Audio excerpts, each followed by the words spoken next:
do we decide to just kind of,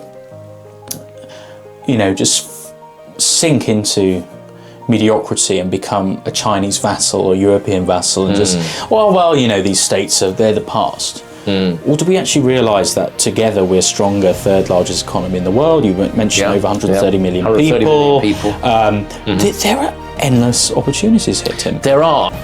The combined economies, as you've said, David, third only to the USA and China. And what a strategic alliance. We really don't make enough of it. Hello everyone, I'm David Moore and welcome to a new show called The Anglosphere. Show with David Moore, where we're going to speak to sound and great guests to speak about the importance of the West, the importance of the Anglosphere, the English-speaking nations, from the United Kingdom to Canada, from the United States to Australia. The Anglosphere is what binds us together through culture, through shared values, as well as the CANZUK nations with the same head of state and the same shared history of our proud Commonwealth. So it's really good to be joined by the Managing Director of the Freedom Association, a huge advocate of the Anglosphere for freedom, for British freedom and the tradition of classical liberal thought. Tim Scott, great to have you. Thanks for coming on the show. David, great to be here. Glad to hear I'm sound. Absolutely, sir.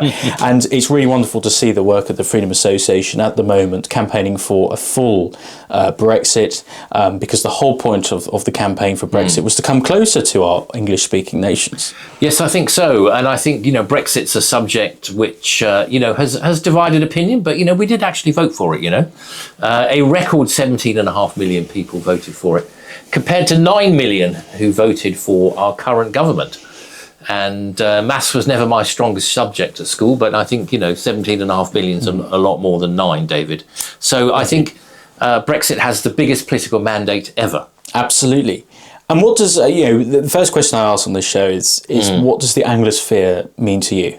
Yeah, I think so. And it's a good place to start. We could talk about CANZUK, Canada, Australia, New Zealand, UK. Let's not forget the USA as well. So we do have these ties of law and language, of culture and kinship, of history and heritage. And these are wonderful countries. I mean, let's just take CANZUK, for example, Canada, Australia, New Zealand, UK. Combined population, 130 million. As you pointed out, David, the same head of state. That won't necessarily be the same forever, but those four countries have the same head of state. And it's so sad, Tim, how, when we joined the EEC in the 70s, so many great MPs warned us of joining the EEC. We're turning our backs on the Commonwealth of the English-speaking nations. There was that worry. On New Zealand, Australia, Canada, and we decided to join this bureaucratic, overly burdensome union that was increasingly taking away the rights and powers of British people, where we were paying into a system and getting only a bit of it out of it, and we were seeing parliamentary sovereignty eroded. Yes, we were, and we could go back to the 1975 referendum. Even I was too young to vote in that in 1975. But what were we told in 1975? We were told it's a common market with no threat to sovereignty. Now, as the Prime Minister who took us in, Ted Heath, was later honest enough to admit, that was not the case. Absolutely, and it's a real shame, because by the time we got to Brexit, we saw, frankly, a lot of watered down aspects of Brexit, with the issues with Northern Ireland, the retained EU law. Why didn't we repeal enough EU law? I do not know. I think it seems like Brexit hasn't been done. What still needs to be done? Yeah, I mean, Europe is in decline, and sadly, we are not immune from that.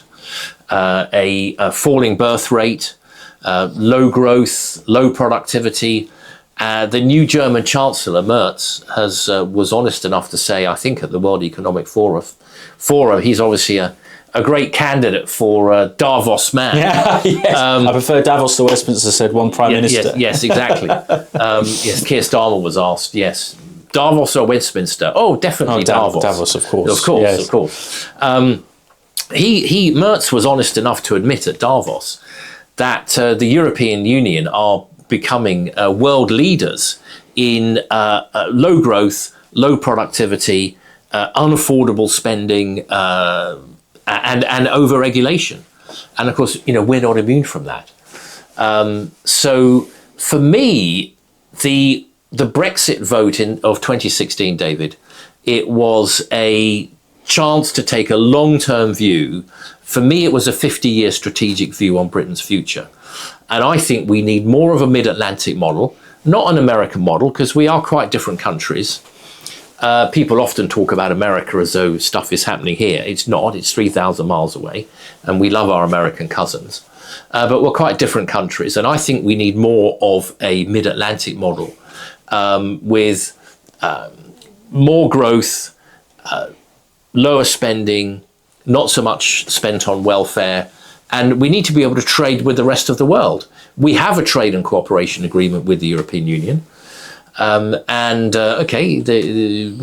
it could be improved, but not in the way that Keir Starmer thinks. Well, indeed. And I find it very interesting at the moment, a lot of young people who are absolutely fed up of being overtaxed in this country. We've seen over 700,000 graduates are unemployed. Yep. Countless young people are stuck with their parents. They can't move out. They can't afford a house. They're being taxed to death. So people are really seeking freedom. And a lot of people are moving to Australia, for example. They move into Dubai thinking that will solve the problem. Now, some people may say, well, Dubai is not what it meant to be, but a lot of people are saying, oh, we're really liking Australia.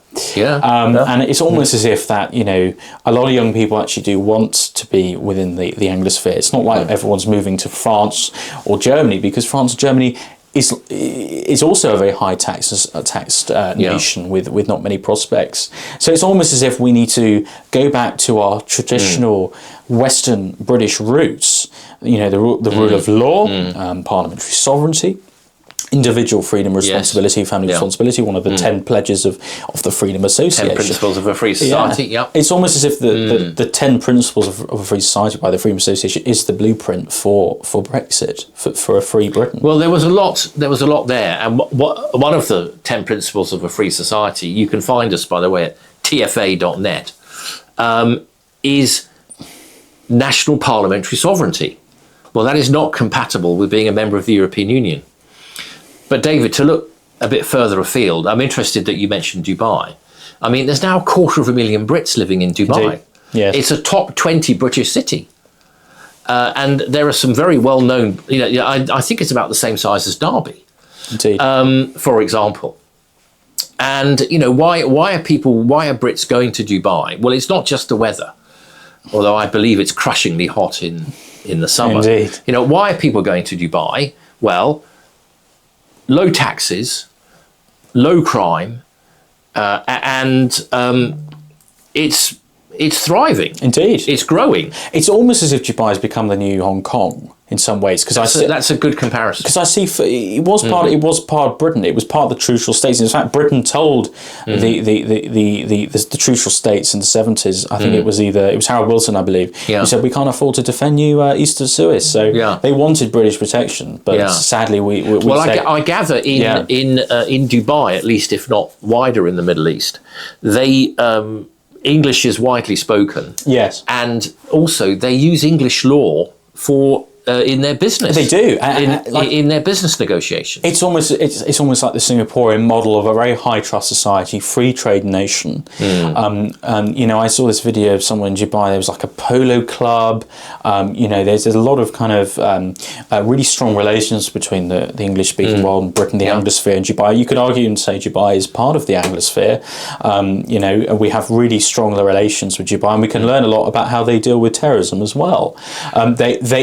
They bring the gavel down on terrorism. Yeah, they do. They're literally saying, it was the UAE foreign minister was saying that all the terrorists are now coming from Europe because we're so pathetic and weak on Islamism. Well, yes, and I read in the Times recently, David, that the UAE, the United Arab Emirates, they are concerned about some of their students coming to Britain and being radicalised by Islamist extremists on our campuses.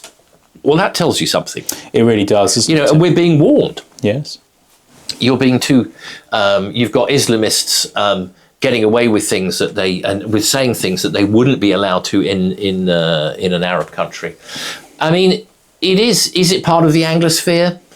I mean, Dubai, it is a relatively strict Islamic state, state with a small s. So you'd have to be careful what you say and that kind of thing. And I get why Britain has a wide diaspora. There's something like 5 million Brits living abroad. There's a wide diaspora. I mean, I grew up with people now who are in South Africa, they're in Australia, they're in the USA. I've got friends who've retired to the south of France. I mean, I get that. You can sell your ridiculously overpriced house here. You can move to the south of France, get somewhere nicer, and you'll still have money to put in the bank. Yes, it's very true. I think it's very interesting how people are, really embracing the Anglosphere. But CANZUK specifically, yes, Canada, New Zealand, Australia, and the United Kingdom. Yeah, these are countries with the same head of state. They're Commonwealth realms, same language. We're countries with a really proud history. 2 world wars we fought side by side, brother and sister. Going to the Commonwealth war graves, it really reminds you of Britain was not only a global power, and I still like to think it is, but it had brethren across the globe and people who fought under that beautiful flag and said, these were the ancestors I fought with. Absolutely. Yeah. And we're seeing, also the concerns about rare earth minerals. We're worried about, China having, important rare earth minerals. We know that Chinese slave labor and manufacturing. Yeah. This is an opportunity here to actually bring back home intellectual property, manufacturing, prosperity, because we all know that Australia has a booming economy, especially like mining, for example. Canada has huge, for example, agriculture, fertilizer, such diverse markets that actually will play into each other, surely. Yes, there's big trade opportunities there. Post-Brexit, of course, we can decide our own trade policy. All the tariff income, and I know Trump's always going on about let's have more tariffs and less taxes. I think it's a bit more complicated than that. And with tariffs, of course, the end consumer has to pay effectively. But the tariff income, such as it is, we get the tariff income. When we were in the European Union, this is one of the problems with the customs union. The tariff income goes to Brussels. It doesn't come to us. And we can decide what imported goods we put tariffs on. I mean, personally, anything we don't make and anything we don't grow, I would have 0 tariffs on. And we haven't really taken that up enough. Classic example is you go and buy a can of tinned peaches, tinned pineapple. When we were in the EU, there was a big tariff on that to protect Mediterranean fruit growers. Well, we don't grow peaches and pineapples in the UK. Why do we need, we need to be protecting that? I mean, we do need to look after our farmers, yes. But there's all sorts of opportunities there with CANZUK, economic, strategic, political. We're facing a much more uncertain, even threatening world. Putin's Russia, Communist China, threatening Taiwan, etc. Indeed. Building bases in the South China Sea, which is international waters. They're taking coral reefs and building an air base on it in international waters. And now we're giving away Diego Garcia and paying that's British territory. I would love to talk about Chagos and Diego Garcia, because the British Indian Ocean Territory, a strategic outpost for deterrence against threats like China. It would play a vital role in the CANZUK alliance as an important naval base. Not a million miles from Australia. And yet we seem to be paying an ally of one of our national security threats. To hand over our land, buying a lease, but giving us sovereignty of an island, of its people, by the way, want to remain British. As per the Atlantic Charter of Self-Determination, which we agreed literally during World War II. This is the bastion of British democracy, is self-determination. And now we seem to be going against that and handing over territory. Well, the Chagos Islands, David, I mean, they've always been British. They've never been part of Mauritius. Never. And the Chagos Islands, when we turned up, there was no indigenous population. So it's not like we turned up and wiped everybody off the map so we could have it. They've always been British and never been Mauritian. Nobody else has ever had it.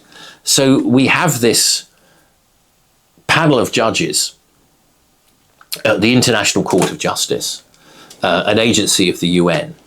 No British judge. Panel of 15 judges. One's Russian, one's from communist China, and one's from Somalia.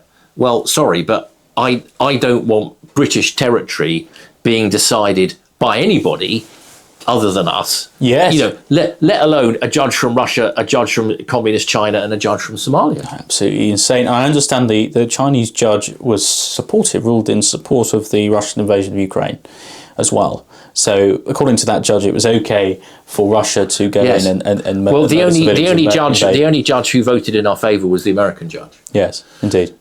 And it wasn't binding. I think this is the biggest point of the war, and we all know the UN corruption, you know, the scandals there, the waste of money. We heard it was a UN judge or diplomat had brought a slave to Britain. You know, well, that's okay, but then they can rule on one of the founding members of the United Nations. And of course, but the thing is, people like Lord Hermer and Starmer seem to worship this kind of liberal international rules-based order, which used to work in our favour. It used to be a genuine way, a post-war Western consensus of, you know, this is the rules, play by the rules. And now the rules seem to be working against democracy and the will of the people, and we see a system of rules-based international order which Starmer and Lord Hermer worship because they're part of their kind of baristocracy, their lawyer background of like, oh well, judges mean more than democracy. And I think this is a repeated thing. Well, even if the court had tried to give us a so-called binding verdict, I would still say bugger off. Yes, here. Well, this is. I mean, you know, what's next? Are we? You know, is the Isle of? You know, are the French going to try and claim the Channel Islands or the Isle of Wight? And it's funny, isn't it? Because the EU obviously have overseas territories through, like France. Yeah. France has a huge overseas possessions. They have French Guyana, they have New Caledonia, French Polynesia, huge swathes of land. Yeah. And by the way, a lot of these countries have called for independence before, but they've just told them, no, bugger off. So the French can do it, all the other countries can do it, but apparently we have to be subject to this ruling. Well, to be fair to France, I mean, they have I think they have a very good policy on their overseas territories. Indeed. They make them formally part of France. Indeed. They elect and send deputies to the French Parliament. They do. And they have French troops, you know, Djibouti, for example, in the Horn of Africa. They have troops based there. And I noticed in New Caledonia, which is I mean, Google it as it were, but it's a reasonable size island off the northwest coast of Australia. They had a referendum there on whether they wanted to stay a French overseas territory, and they voted in favour of it. Indeed. So, you know, you can't call it colonialism. Yes. When the people who are there are saying, well, actually, we're quite happy to stay. And, you know, it's in their interest to do so. France gives them a lot of funding, for example. They do. And I think this is where we've gone wrong. It's like our overseas territories. We didn't invest in our overseas territories enough. And now we're seeing in the Caribbean and other parts of the Commonwealth, China literally buying their way into these nations. Infrastructure, Belt and Road, trying to buy in the governments. We saw Barbados, the Chinese influence there when they got rid of the monarchy. And I think perhaps this is, Tim, a legacy of British indirect rule, where Britain actually said you can be, you know, during the empire, left to your own devices, you can have a parliament, significant level of autonomy. We saw the Statute of Westminster in 1931 gave, you know, full independence to all the dominions. And yet we're still attacked as this evil power. And meanwhile, like you say, France can say, no, you're part of us, direct rule, and that's okay. And it's almost as if indirect rule can still, you know, that indirectness of that administration can still work, but we need to invest. Well, we've never taken our overseas territories seriously enough. Agreed. I mean, we've treated them as an embarrassment. We have. Wrapped with post-colonial guilt. And people like Starmer and Lord Hermer, they've got this human rights lawyer mentality. They feel terribly guilty about it all, and, you know, they would give away all of them, I think. I mean, look how we treated the Falkland Islands in the South Atlantic. We treated them as an embarrassment. We did. And that encouraged Argentina to invade in 1982, and 250 British troops died. About 900 Argentinian servicemen died in that war. we didn't defend or take the islands seriously enough, and there's no doubt at all that encouraged Argentina to invade because they didn't feel we would actually, when push came to shove, that we would defend them. Indeed, and it's very sad to hear it. You know, for years, I was speaking with one of the overseas territories' former prime ministers, who had it was an island that had a really awful volcanic eruption, and still a part of that island is you can't even go there. I think it's Montserrat. And yes, I remember. And it's still abandoned, and they're still needing funds, investment from Britain. Yeah. And meanwhile, we spaff money on the most wasteful projects. You know, the bureaucratic, inflated Westminster state that remains, you know, inefficient. All that billions of pounds wasted, and that we could be putting this into infrastructure and funds to the overseas territories. On a wider point, really, but it does have relevance to what we're talking about, is, you know, we're overspent, we're overborrowed, we're overtaxed, we're overregulated. I mean, this is a great frustration of mine of, you know, how much Britain has going for it. You know, we have a fantastic country, but we've got really deep-seated long-term problems going back 20, 25 years. I completely agree, Tim. I think on that note, it's an absolute pleasure. Thank you for coming on to the Anglosphere show. I think there are a lot of hurdles ahead, but like we've heard, the Anglosphere is a bastion for freedom. So let's embrace it. Cheers, David. Cheers, Tim. Good to be on. Cheers.